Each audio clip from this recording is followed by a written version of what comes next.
Become a sustaining member of the Commonwealth Club for just $10 a month.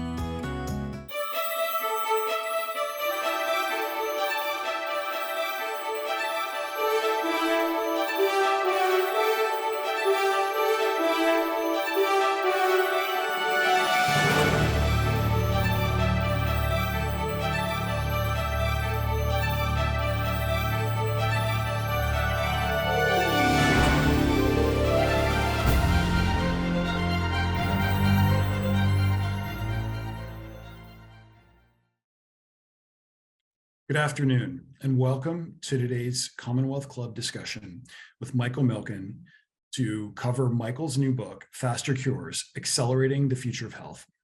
My name is Chris Erickson. I'm the managing partner at Jackson Square Partners, an investment firm in San Francisco. The Jackson Square Partners Foundation is pleased to provide support for this and other great programs at the club. Today's discussion is obviously virtual, but the club is back to a full suite of in-person discussions at its beautiful headquarters in San Francisco. To learn more about the club, its upcoming programs, and how to become a member at this exciting time, please visit the club's website at www.commonwealthclub.org. Our company, like many investment firms, has a great interest in the future of medicine and medical treatments. We care from a patients of all ages perspective, and we care because faster cures will not only transform healthcare, but our entire world, including the world of business. No one knows these issues better than our guest today, Michael Milken. He's, of course, a legendary financier, but he's also spent a good portion of his life working on innovations in healthcare. His new book focuses on that topic, including not only his experience as a patient, but also the work being done on these issues at the Milken Institute. Today's program with Michael will be moderated by Lanhee Chen, an expert on health and public policy at the Hoover Institution and Stanford University. Before turning it over to Lanhee, let me again say that the Jackson Square Partners Foundation is pleased to provide support for this event and for the Commonwealth Club. Thank you again for being here. Lanhee, take it away. Well, hello and good afternoon. I'm Lanhee Chen, the David and Diane Steffi Fellow in American Public Policy Studies at the Hoover Institution at Stanford University, and it's great to be back at the Commonwealth Club to moderate our conversation today with Michael Milken. Now, you heard a little bit about Michael already, but he really needs no introduction. Chairman of the renowned Milken Institute, and someone who's been at the forefront of leading initiatives on medical research, education, public health, and access to capital for more than 4 decades. In fact, Fortune magazine called him the man who changed medicine. And today, we're here to discuss his book, Faster Cures, Accelerating the Future of Health. It's a great book. If you haven't had a chance to take a look at it, part memoir, part a recent history of medicine, part what I would view as a hopeful message about the future of medicine and of healthcare in our country. I'm thrilled to be here to speak with Michael about his book. I want to offer a special thanks to our sponsor, Jackson Square Partners Foundation, and encourage all of you to visit the Commonwealth Club website to find out more about future programming in San Francisco and online. And so one quick note before we jump into our conversation. If you've got a question for Michael or for me, put it in the YouTube chat box and we'll get questions forwarded to me, and I'll do my best to get to as many of them as possible. So with that, let me get into the program and get into the book. Welcome, Michael. It's great to be with you. Thank you for taking the time to do this. My pleasure. My pleasure. I want to start with an observation that I made after reading this book. 2 words that stood out to me over and over again in reading this book. One is optimism, and the second is perseverance. Now, this is true whether we're talking about your own personal history, your fight against cancer, your family's health struggles, but also just the tremendous medical innovation that you have helped to lead and shepherd over the last several decades. So let me ask you first, is that a fair assessment? Do you think these 2 words thematically capture what you're trying to get at in the book?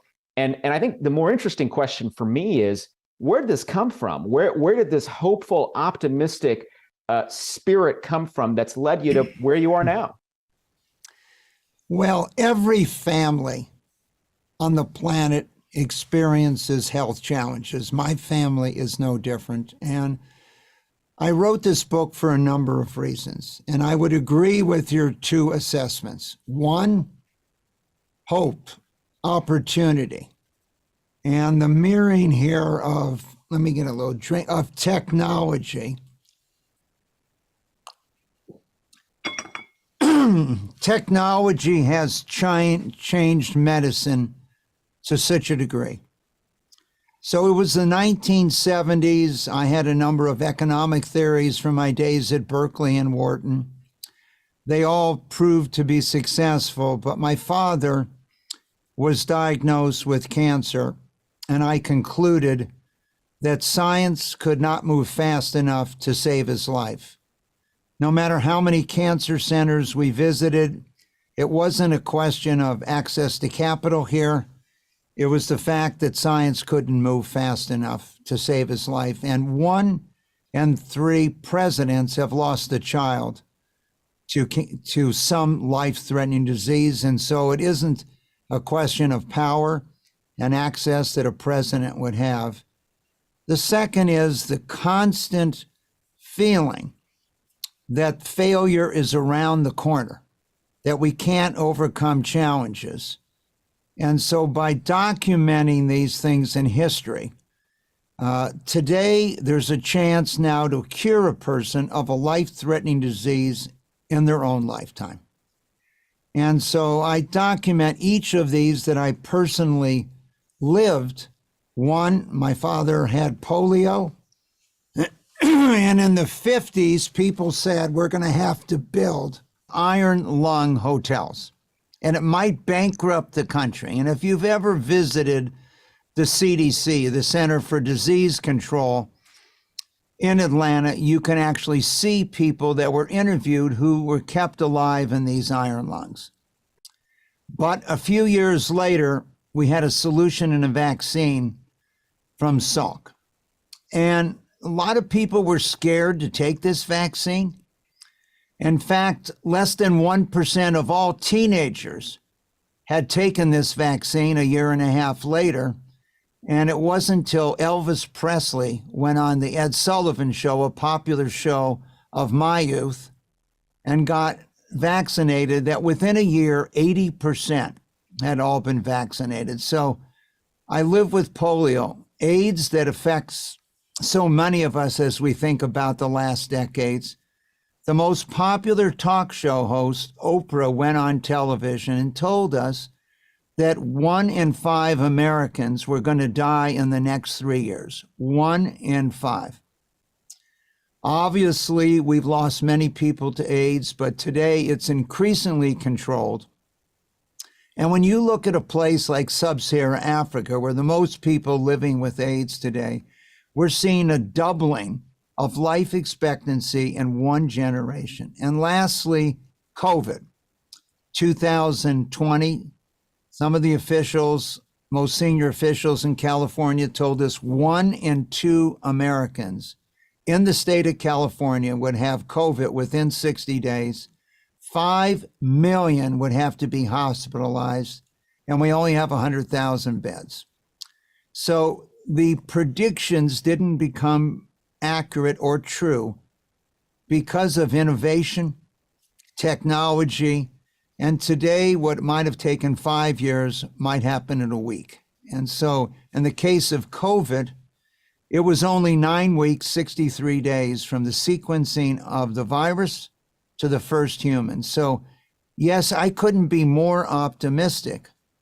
And obviously, one of the reasons I wrote this book is a concern that we've geared up because of COVID.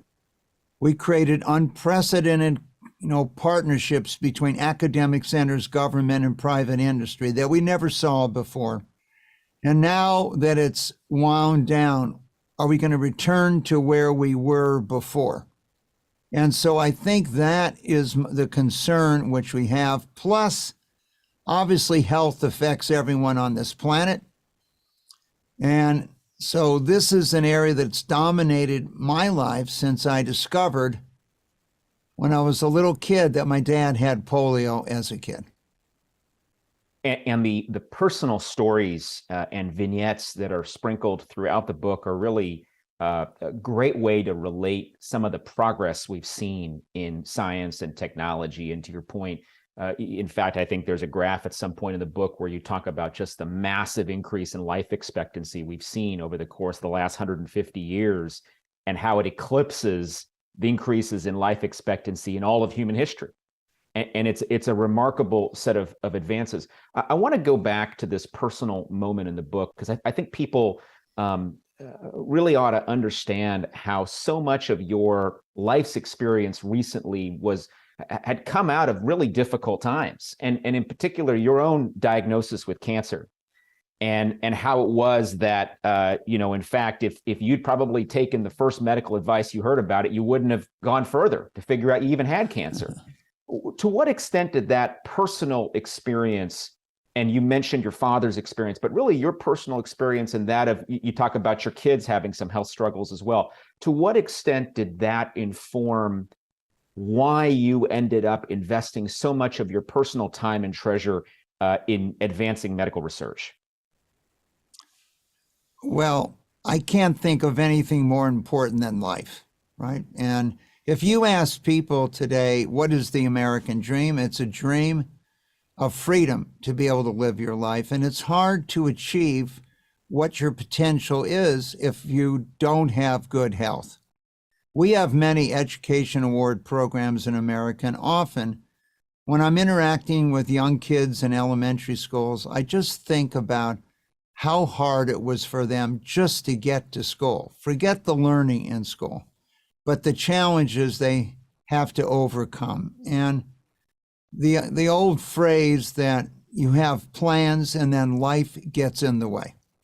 So everyone has their life interrupted by a friend, a loved one, a relative, a family member who's been diagnosed with a serious life-threatening disease. And we talk about that individual, but it affects the entire family. It might affect the entire for-profit organization or the organization itself. And so it's part of everyone's life. And I wrote these personal stories so people understood it was part of my life. When someone tells you you've been diagnosed with cancer, what we found is most people don't remember anything they told you in the next hour. You're now thinking, what's it about? And so it was no different for me. I was a donor for 2 decades, and now I was diagnosed with cancer. And as I pursued my own condition, every result got worse.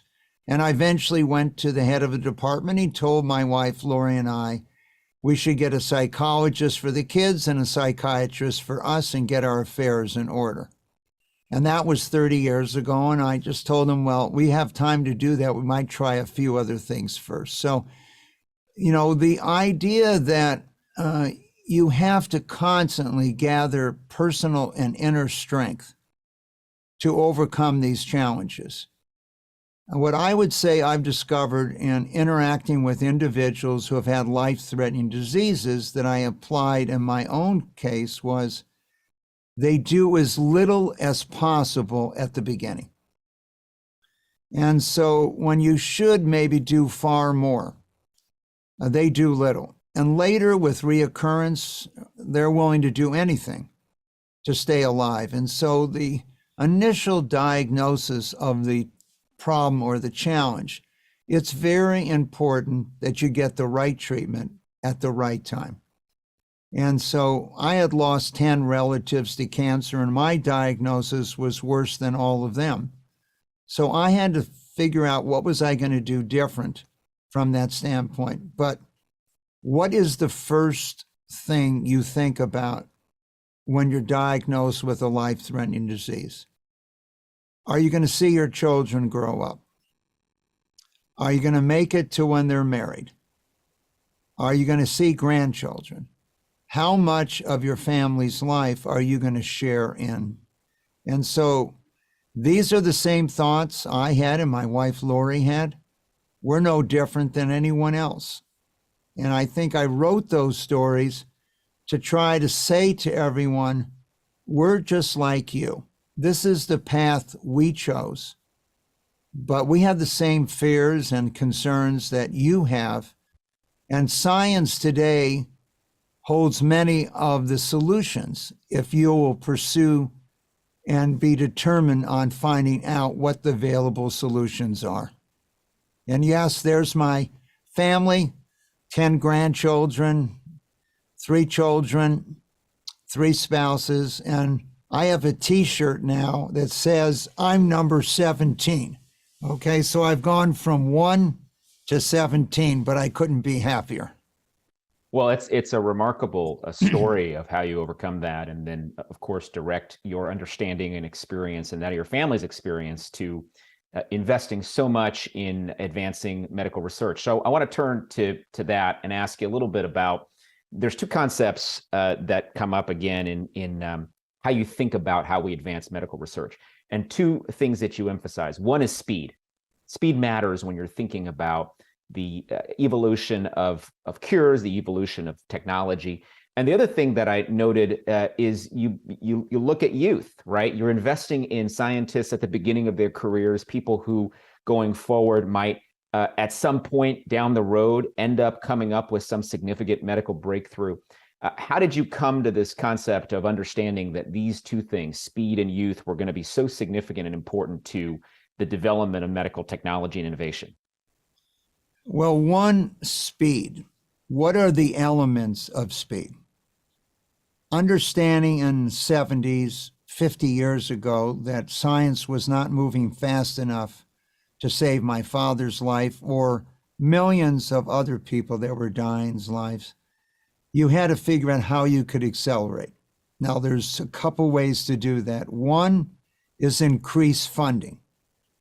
So for a number of years, we spent our time focused on increased funding. Now, thousands of people had tried to get a doubling of the NIH unsuccessfully. And what we concluded was there were 1,000 different diseases constantly appealing to governmental officials. And so what we analyzed was we would focus on one disease, cancer. But in order to focus on cancer, we had to let all the other groups, whether it was Parkinson's, Alzheimer's, diabetes, know that they would benefit. A doubling would double their funding. So, but we needed to focus on, at that point in time, the big C. And if people thought you were diagnosed with cancer, you were going to die. Now, that was a long time ago, and the world is totally different today, and there's 15 or 16 million people in the United States living normal lives who had cancer. And so we visited with more than 50% of the Senate and about a third of the House and got them focused on this concept of ending cancer by doubling the NIH budget. We had to bring 500,000 people to the country in order to make this point around the country, but particularly in DC. And Al Gore, who was the vice president at the time, once he saw this occurring, kicked off this program. And 2 months later, President Clinton signed into law the doubling of the NIH budget, and there's been $500 billion in incremental funding, unadjusted for inflation, but $500 billion by the federal government since we put on that march. So you want to accelerate things, you have to invest in them. When you think about assets, and this was kind of my focus at Berkeley, this concept of human capital that later Gary Becker won a Nobel Prize in '92 for, that the human capital, if I just took the United States, is estimated to be about 1,500 trillion. So if we could increase the human capital of the country by 2% or 30 trillion, it's more than the entire gross national product of the country. And by eliminating just cancer as a cause of death, we estimated it was worth 50 trillion to the U.S. economy. So we brought out an economic argument. The second element that you understand fully well is people and talent. So I personally spent years trying to recruit the best and brightest to go into a field of bioscience. And we started this Young Scientist Award you spoke about. When you look at many of the breakthroughs in science over the years, One, you look through and see Watson was 26 years old when they were writing about the concept of DNA. And as you go through them, we concluded that if we could recruit the best and brightest young people, hundreds or thousands of them, to work in the field of bioscience, and at the same time bring capital, we could change the course of history and accelerate the solutions. And so you needed both people and you needed financial capital to be able to accelerate the change at the time. And at the time, this idea in the 80s that everything was in your blood, it was a great idea, but you couldn't prove it. You couldn't sequence anything. And so we started in the 90s having people store blood with the idea that someday we could analyze and figure out what to do. And could we have diagnosed it a decade or two earlier? Today, it's a reality. And so the first sequencing of the human genome, more than 10 years, 3 billion. Today, maybe $150 in an hour or two. So the promise of technology is with us today that didn't exist. So you now have the marriage of technology, talent, and capital.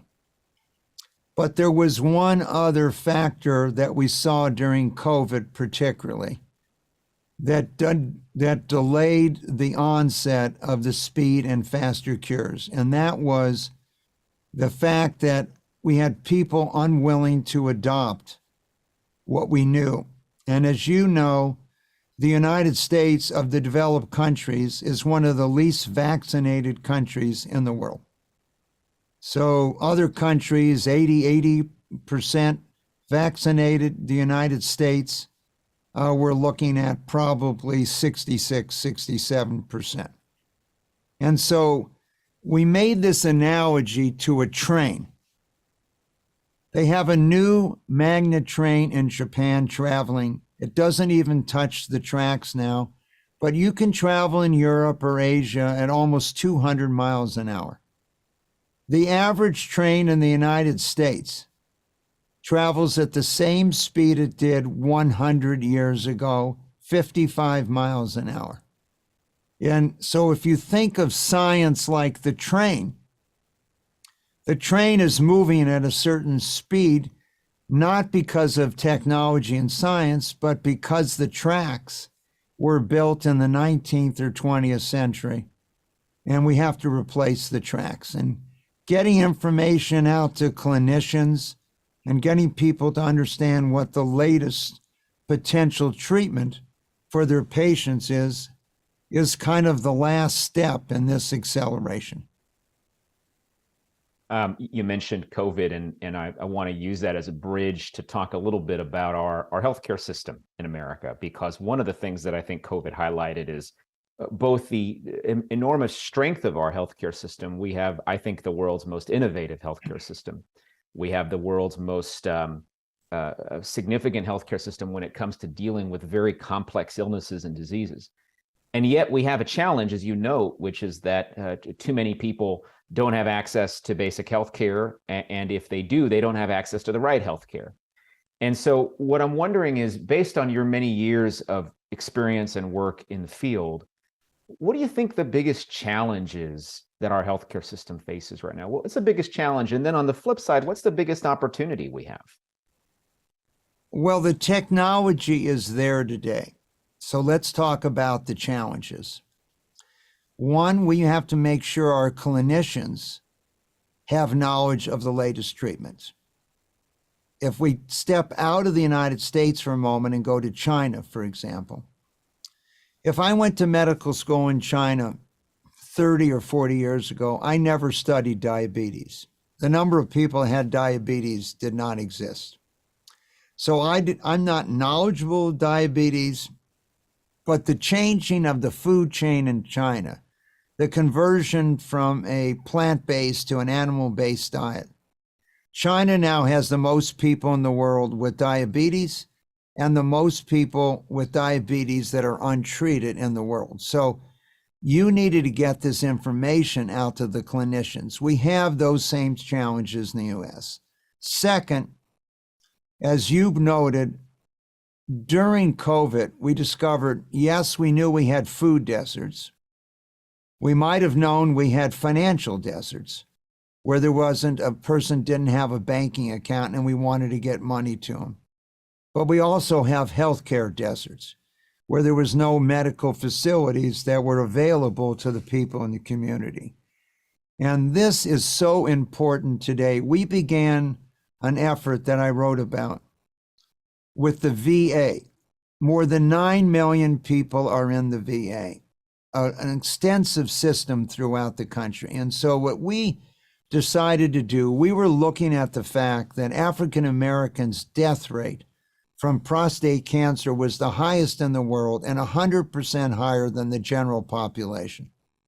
So our goal was, let's set up a new system where if I enter the VA, I also enter the leading cancer center. So if I'm in the Seattle area, if I'm in the VA, I'm also at the University of Washington and also at the Fred Hutchinson Cancer Center. And therefore, you're going to get the same quality care. And people that served in the military of our country, we felt deserved at least the same quality of care as the general population. And so what we've seen here in a short period of time, in just 6 years, is we've been able to reduce the death rate from prostate cancer from African Americans by 50%. And today, it's the same as the general population because they have entered into a modern treatment protocol. I'd say another challenge today is in America, just the change in weight. Now, most people do not want to be lectured to. Even a very, very popular Michelle Obama, when she was the first lady, would make suggestions on exercise and diet, but most people didn't adjust. And so we did a report in 2004 showing that just the change in weight in America and 7 chronic diseases was costing the country over $1 trillion a year. Now, this idea that nutrition and what you eat can affect your health, when we proposed it in '93, it was not well received. So the response was, prove it. Yes, we have anecdotal evidence that China has a 10% incidence of hormone-driven cancers in the United States, but prove it. You couldn't prove it, you couldn't sequence it. And when I wanted to introduce this concept of the microbiome into research centers, including the NCI, National Cancer Institute, cafeteria, and the National Institutes of Health, there was a backlash. And however, by 2019, if you go to one of our leading cancer retreats, 20% of every session is related to the microbiome. So yes, CRISPR technology coming out of the Bay Area allows us to change our genes. Right now, we don't know all the consequences, so it's going to be a number of years before that's widespread. But we can change how your genes are expressed by changing your microbiome, and it only takes 7 days to start. What you eat, what you drink, and we now know that there are certain diets that can actually accelerate the growth of certain life-threatening diseases and others that have the ability to slow it down. And so it's made a big difference. And we put forth this idea that this produce section of the grocery store is the pharmacy of the 21st century. So most people don't want to be lectured to, so we wanted to figure out how they could have self-discovery. And one of our approaches was we proposed a new periodic table to be introduced in school. This is the one you or I grew up with. but we proposed another periodic table with fruits and vegetables. What is the purpose of all these fruits and vegetables? Why are they here? What do they serve? And if you believe in Darwin's evolution theories, they're supposed to do some good, we assume. And therefore, we've tried to link this, and this is another thing that could eliminate a barrier. The knowledge today of how you can improve the length and quality of your life by just adjusting what you're eating, drinking, and exercise. It's not a new idea, but it's an idea that's now supported by hard science. Yeah, the developments around nutrition and the value of nutrition as part of healthcare, I think, are a really important and remarkable development.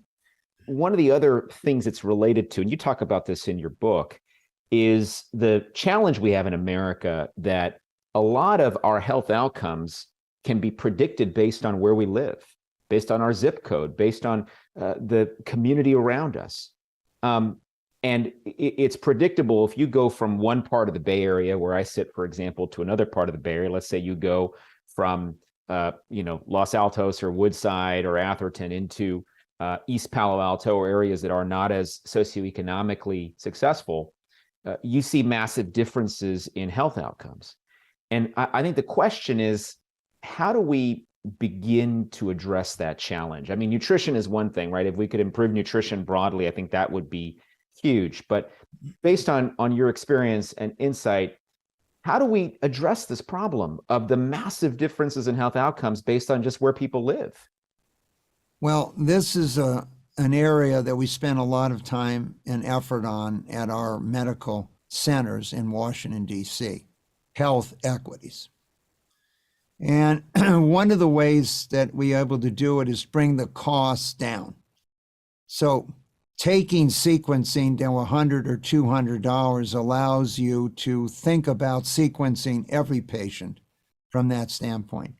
Getting people entered into the healthcare systems, opening satellite locations in underprivileged areas. And as you've cited here, there is a lot of research showing that 20-minute subway ride, that you lose 6 months of life expectancy going from Manhattan up to the Bronx, and every minute you travel. And even in the Baltimore area, where you have one of the world's leading medical institutions, Johns Hopkins, the difference is almost 20 years in life expectancy from parts of Baltimore out to the suburbs. And so this is an area that not only the Milken Institute, the Center for Faster Cures, our Center for Public Health, our School of Public Health, all these entities has been focusing on how to get people into the data-driven healthcare system so we can improve outcomes.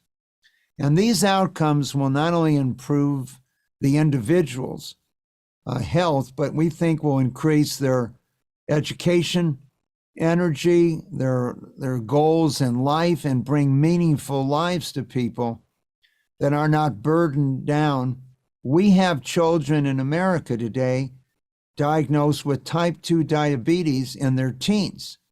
So what they're going to do in their lifetime and how their life is going to be adjusted. But I would say it's not just us, but dozens and dozens of organizations. And in the next 2 to 3 weeks, we're going to convene hundreds of people on this topic of how do we get better information. These wearable devices that are driving costs down, whether it's a watch, whether it's a patch, allow us to do far better monitoring. And one of the major areas that we know is not monitoring is blood pressure. We could significantly improve if we could look at what levels of blood pressure are in individuals today. So technology is going to make a difference, but the test that we've done in the VA shows that we can address every social economic level. And once we do provide equal care, we're going to dramatically adjust outcomes. There is another very important factor here into the future, and that is the changing demographics in America. So in America today, we have 70% of everyone that was not born in the United States was born either in Latin America or Asia. 10% to 11% in Africa, and 8 to 9% in the Middle East. So as we look at a country where 85% of everyone that was not born in this country in 1960 was born either in Europe or in Canada, today that's 10. And so America in many ways is changing its face. And the challenge is we have to get a more representative group into clinical trials in this country that represents the population. And so when we look at clinical trials for life-threatening diseases, we have too large a percentage of people that are of European ancestry in that group.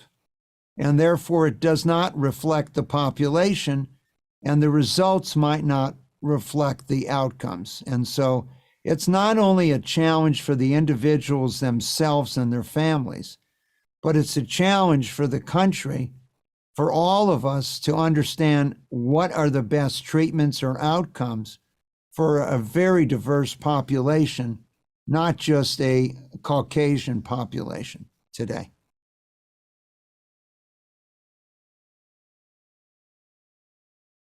And these learnings come through a lot of different kinds of events in our history. We've got a question online that I wanted to ask you, and the question from the audience is, what do you think the single biggest lesson we learned from COVID was? Talking about challenges and talking about the ways in which our health system responds. We've talked a little bit about this already in terms of the issue of vaccine and vaccine development, but what do you think the biggest learning was from that period of the pandemic? One, that science can respond again and again. That was the positive. The negative is that science alone doesn't hold the answer. We have to find a way to communicate better with the citizens of our country or any country on this planet. So just having a solution is not enough unless you get people willing to accept it. And so the day that COVID hit and I had interacted with Moderna, 9 weeks later, I talked to Esther Krofa, who runs Faster Cures for us. And I said, Esther, we got to find Elvis Presley. If Elvis Presley in 1 year can take us from less than 1% to 80% of the population vaccinated for polio, we could not find an individual, unfortunately, in our country who could play the role of Elvis Presley. Whatever we searched, there was a group that would not support one individual, another group wouldn't support another. And so we really didn't have a person. Maybe if Walter Cronkite was still alive, broadcasting on television, it would have made a difference. So I think one of the keys to our learning there, and we have spent considerable time documenting this, there are so many positives. The fact that the government put up money for funding the manufacturing of vaccines before we knew they worked, building plants before we knew the product they were making worked. So there's a lot of positives. The big lesson to be learned is if you have a solution to a problem, it doesn't mean the people will accept that solution. And you're going to have to find a much better way to communicate that idea to them. Well, and it is interesting because COVID was really the response to that was this remarkable combination of private sector ingenuity, government support, and it's rare that we've seen the public-private partnership work so well as during that period of time.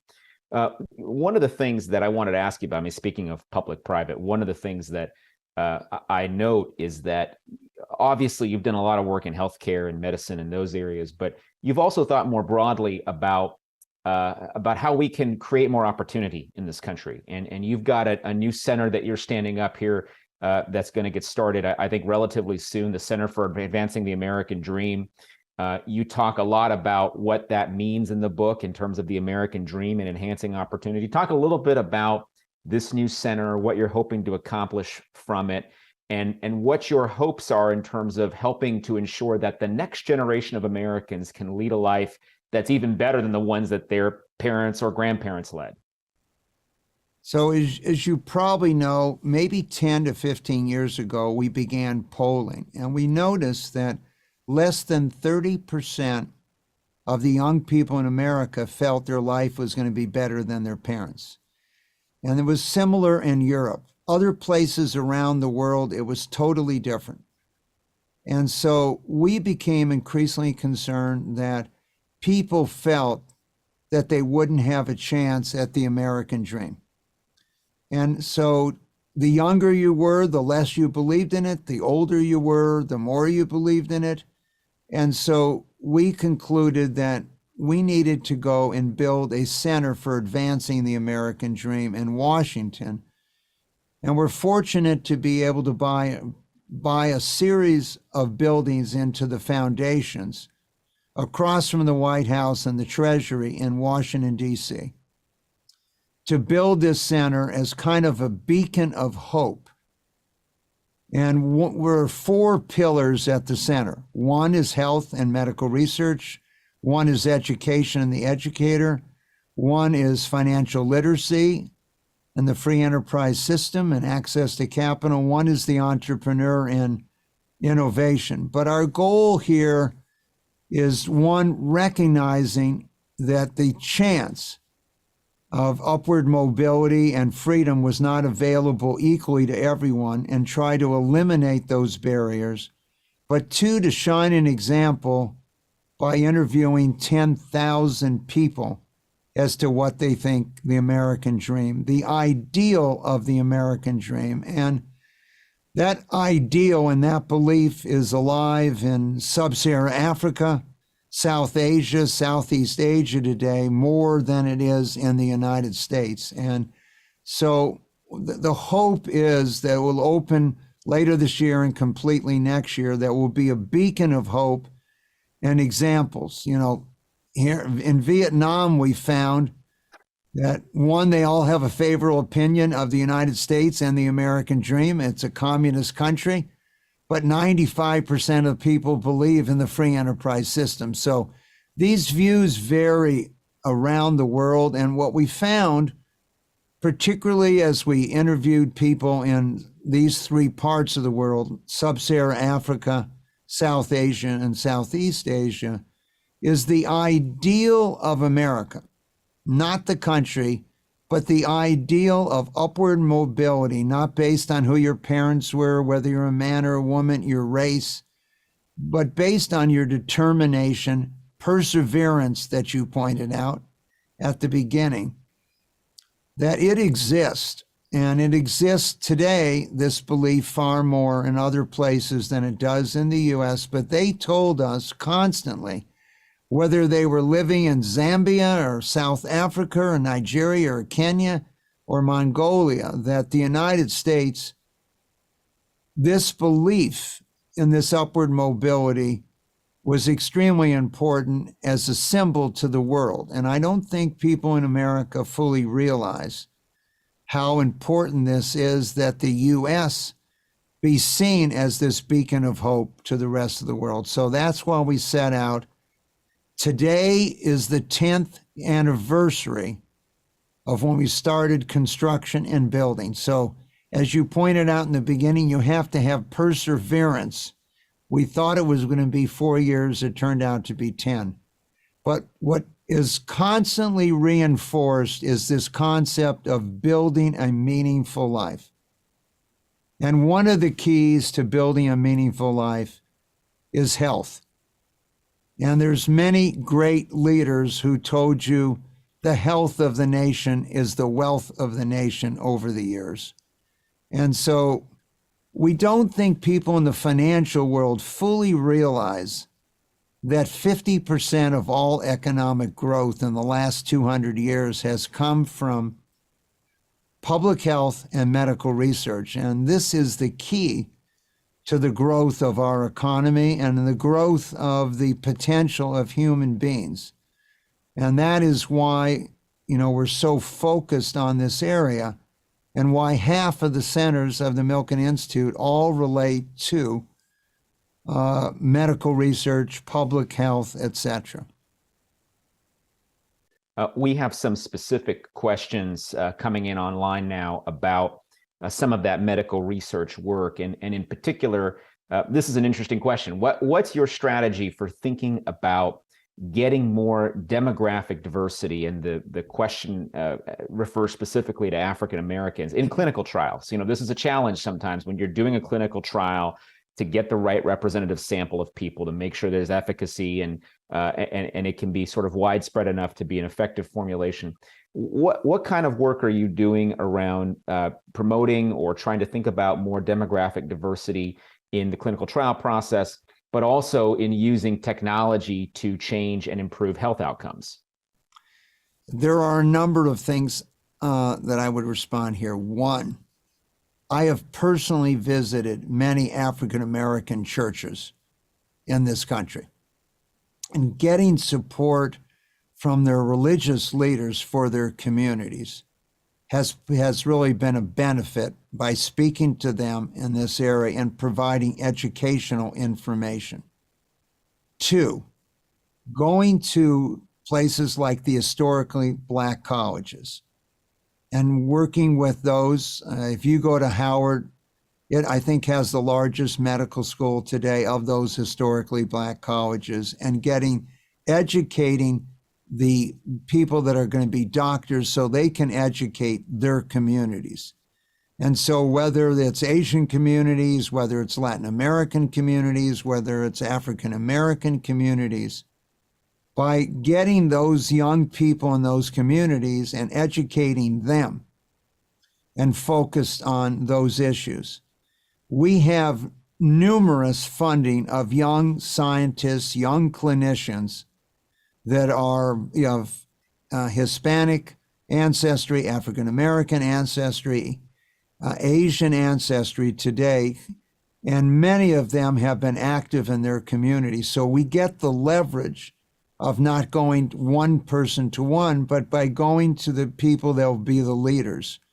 We launched a program worldwide with the International Finance Corp, where we train their future leaders.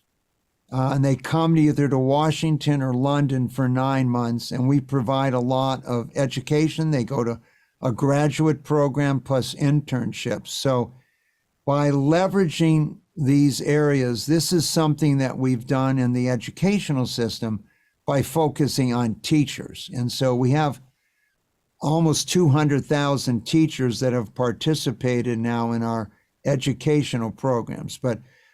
And as it relates to technology, if India can load the retinas of 1.2 billion people in less than a decade to identify on a technology basis who their citizens are, we have that ability today. If I compare in the early 90s, when people wanted to get representative groups, I remember it took one of the world's leading medical centers 10 years to identify 800 families. So we went on television using that modern technology in the 90s of television and got 3,000 families in 1 week. Apple today, to get people involved in heart or other programs, could get 10,000 people in an hour to sign up for these programs. So technology and at all socioeconomic levels today, most people now have access to a mobile phone. If I cite India, the country that's going to have by far the most number of people in the world, Mukesh Ambani has signed up for his new mobile phones 500 million people in 5 years. 500 million people now. And so the ability to communicate, sub-Saharan Africa, 82% of the population now has mobile phones, up from 20 years ago. So technology will allow us to reach people far differently. And someday you'll be able to put a drop of blood or saliva on your little pad on your phone. It'll go through, it'll be sequenced. They'll sequence your DNA, they'll check your blood. And so the reality of being able to identify life-threatening diseases in your blood before you could ever find them before exists with us today. Well, we've reached the point in our conversation where we've really just got time for one more question, a couple of minutes. And you've started into this already, and I just want to keep you headed in this direction, which is, as you think about the innovations in healthcare and in medicine that you're seeing every day, the work that's being done in your institutes and your schools, what gives you the most hope? What do you look at and say, that's going to be the specific thing that can really change the course of human history in terms of keeping people well and ensuring that more and more people can live the meaningful lives that you're talking about? I think the excitement of younger people's interest in bioscience, whether it is food, whether it's energy, whether it's health today, the excitement. Many universities today, you might have 20 to 40% of their students want to major in bioengineering. And so it's the marrying of the technology that's available today. Non-invasive surgery exists today already. Yes, when I was growing up, it was on Star Trek, but it now exists in the real world that you could be treated without breaking your skin with non-invasive, and you could actually get your body cleaned out of cells. And you could, so the promise of this merging of technology today with bioscience and the knowledge of people that are in their 20s, 30s, or just in college today is going to change the world.